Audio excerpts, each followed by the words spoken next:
Alright, welcome back to Java with OC, Episode 2. Episode 1 went pretty quick. It was the Hello World program. I know a lot of you were sitting there crying about it, saying, oh my god, this is so hard. So we're going to kind of keep going with that hardness because, well, you're going to have to take it.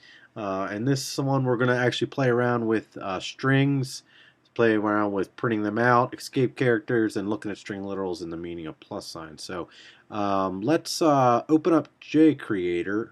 Oh, no. Open up JCreator. Okay, and I'm going to look at a few examples that we have here.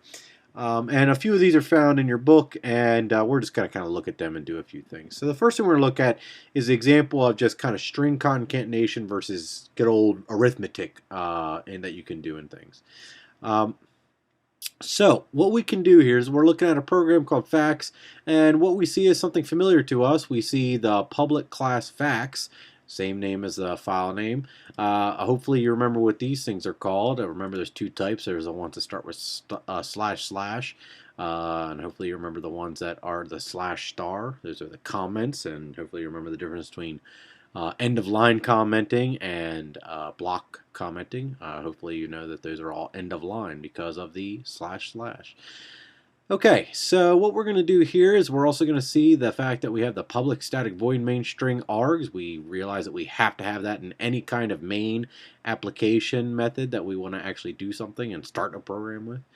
Okay, and we also see the system out print line like we did last time in the Hello World that a lot of you were like, oh my god, that is so hard, I have to remember system out print line.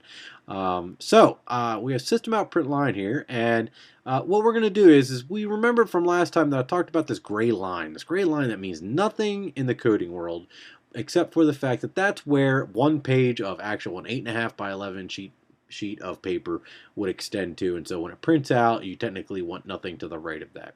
So how do we get code not to have that problem? Well, last week we do remember we talked about that things in between two quotes. So we have a quote here and a quote here. What that means is this thing's called a string literal. You're telling it to print out literally everything that's inside of that. So if I put in Bob, it prints out Bob. If I put in David Tennant, it's David Tennant. So it's got whatever it needs in there, okay? Now, the thing is you can see we have something extra on the bottom here without a system out print line. Well, it's kind of weird, but I see a plus sign there. So normally you think of plus arithmetic in the sense that you think 2 plus 2 is 4, that you add with it. Well, in Java, plus has two kind of meanings. And in this case, this is not the normal arithmetic kind of meaning. What it sees here is it sees Java, when it compiles, will see that you have a string followed by a plus sign. Automatically, Java is saying, listen, string plus, you can't do arithmetic on a string, so we're not going to add, in the sense of adding arithmetic-wise, anything to a string. It knows that's what's called concatenation. So you're going to concatenate, add on to the end, another string to keep adding on.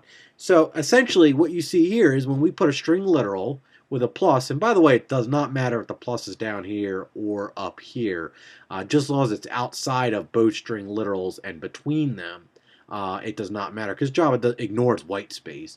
So what we have here is we're just going to put this plus here, and it's going to add these two together. It'd be the same thing as doing this. So that would print out the same exact line of code, except for now you can see it goes past the gray line, which is what we try to avoid because, you know, if we always have to scroll left and right as well as up and down, boy, that's aggravating, okay? So what we're going to do here is we're just going to end this here.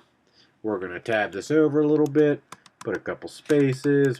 Probably isn't going to be formatted exactly as we had it, but we can handle that. Put a plus, start our string again. So we now have an open string literal, a closed string literal. Okay? And that's semicolon like we need all system out print line statements. Now, the next thing you might say is, how do you make a space? Maybe you experimented with this in your Hello World program, because I asked you to try to do some experimentation. So right here, this is just going to print line nothing, aka it's pretty much just going to hit enter and give us another line. Here's a string that contains numbers in it. So we have letters in Hawaiian alphabet, 12. So we can print out numbers just like we literally print them out like anything else. Now, another thing we can do is if you want to do arithmetic. Okay. Now, this line of code right now looks a little odd. So let's actually add a little plus there because that's not going to do anything. And what we have here is we have now essentially a system out print line that has a string literal, a concatenation. Why is that concatenation? Because what occurs before it? That's a string literal. Okay, a string literal, that's got to be concatenation. But then we see an extra set of parentheses here. So this is kind of like order of operations. When Java sees an extra set of parentheses, it's saying, oh, you want me to do this first. So it is going to do what's inside of here first. So now it looks at this, says, oh, hey, look, I got a number. I have a plus sign. Well, this isn't like this plus sign because now this plus sign has a number in front of it. So, and that's not surrounded by quotes. That's an actual number that Java is interpreting there. So it's saying take 6742 and now add, because there's no string here, add 45 to it. So this will actually perform arithmetic addition and add these two numbers together. Once it's gotten the result here, it then goes back to evaluate the string and this plus sign and the resulting number that came out from this addition.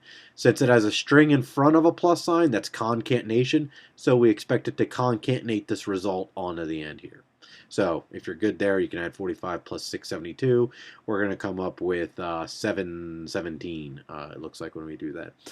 We can also, again, use it again as a concatenation. We can also concatenate a number onto it. So whether we do arithmetic or not, we can just concatenate a number. That may seem useless at the moment, but when we work with variables here later this chapter, we'll probably replace that with a variable name more than with a actual number. And we could do the same, put numbers in between two concatenated things. In fact, you can concatenate over a concatenate and concatenate and a concatenate and concatenate and concatenate David Tennant. So you can do all that, all right? And so that'll work. So when you actually compile this program, hit the compile button, look for the process to complete it, see no problems down there. I hit run. Now what I see up here is I see an actual output window that actually shows exactly what I was expecting. I was expecting this line to print out all in one line. I have just concatenation. I said it was just like deleting that out, and so there it is. I then have a normal system out print line, which gave me a space. Look at that. There's that space. There's a good old 12 inside of a normal string literal, no big deal. We also have the dialing code for Antarctica concatenated with that addition. You see, we don't see 672 plus 45. We see the actual addition because that was forced to occur before concatenation. We also have 1515 concatenated on, just like we add a number, and we can concatenate inside the middle of two strings, so that's not a problem at all. Okay, so plussing between two numbers, actual numbers, that's going to be an actual arithmetic. Whenever there's a string on either side, so string on either side, you're going to get concatenating, not an actual addition at that point. Okay. So what if you want to do some weird stuff? Because if you try to add some characters in there that you want to use, for instance, what if I wanted to quote something, for instance? What if I want to quote actual Hawaii in here and I do quote, quote? Well, that seems to make sense because, I literally want to print out those quote symbols. Well, when I hit compile, let's see what happens. Uh-oh, got some errors, okay? And I'm not sure what they mean yet. Again, we'll play around with these. I see a parentheses. That doesn't seem to make a lot of sense. Not a statement and semicolon expected. Boy, you see that one a lot. Semicolon expected, if you see a semicolon at the end of that line and the previous line, probably is not a semicolon problem. The problem is it says string literal open, string literal close. Some random letters in between of a string literal. Not concatenated or anything. And even that wouldn't matter because those are letters now, which to Java doesn't make sense. So, and then we see another open string literal and a closed string literal. So this is not really gelling like Magellan with this thing. So what we have to do is we have to recognize that Java needs some characters to work for itself. So we have to figure out a way to make these other characters work without interfering with normal Java coding. So here's what we use. We're going to use certain things called escape sequences. Okay, all escape sequences start with a backslash. Okay, a backslash. The way you can tell your slashes is start from the bottom. A slash that would start from the bottom, go up to the right is a forward because you're slashing forward. If it starts from the bottom and goes backwards, that's a backslash. So these are backslashes. So I see roses are red, and then I see backslash n. And then I see backslash T. Violets are blue, comma, backslash N again. Okay. What you're seeing here is an example of some escape sequences. Slash starts an escape sequence. So anytime you see a first backslash, that is telling Java wherever you are in a string literal, hey buddy man, I'm ready for a string literal. I'm ready for an escape sequence in my string literal. I need some special character that I need to put in here. So a slash is denoting, hey, after this, expect a number or a letter that represents my escape sequence. Now, your book has a list of them. Some of the common ones are, for example, N. N means new line. It's like hitting enter in the middle of a string. So instead of, in a print line, that'll print one line. Well, I could do system out print line, roses are red, comma, system out print line. Well, what if this is a whole bunch of stuff that I just want to keep hitting enter throughout it? I don't want to have to keep typing system out print line, hit parenthesis every time. Slash N fixes that problem. Okay. Another one that you're used to seeing is backslash T. That's tab. Now you want to play around with tabs a little bit because tabs don't work normally as normal as you think. Normally in Word, a lot of times tab is always like 5 spaces. That's not true here. A piece of screen code that you run has certain spacings in it. So essentially what it assumes is that every 5th space is the new tab's position. So if you were working through a normal text document, when you hit tab, it's going to go to the next tab location. So if I was in the middle of a tab location, so if I've tabbed now 3 times, and I hit space again, you may expect it to tab over 5 more spaces because a tab is defined as 5 spaces. But if you look down here, so I just did a tab, it says I'm on column 25. So if I tab again, I'm on column 29. I tab again, column 33. So it's a 4 space tab every time. Well, what if I hit space again? I tab again, it only did 37 this time. So that means it only incremented by 3 spaces. So in Java, a tab goes to the next delimited tab space. So there's already those tab spaces across the screen. So when you hit tabbing, what you're saying is go to the next tab space. So it's not a set number. You may think at first that seems really odd, but when you go to format, boy, is it really nice, because whether or not you're doing a list of things or not, you can easily make something work in the right spaces, whether or not you need space over 3, 2, 4 times. Okay. Another one you might want to do is, like we said a little bit ago, what if I want quotes in there? Well, if I want quotes in there, what I can do is I can do an escape sequence that is backslash quote. Hey, that makes sense. If I want to quote, I use an escape sequence starter, a backslash, and a double quote. So that literally is saying to it, hey man, I need you to do an actual printed quote sign here. This is not a string literal quote because it starts with a backslash. Okay. Now, there's a whole bunch of other ones. Look them up. You can probably Google them real quickly. I'm always a fan of Googling stuff here, folks. So you could look for a bunch. There's some really cool things you can do with a lot of these. But these are your kind of normal ones you will see.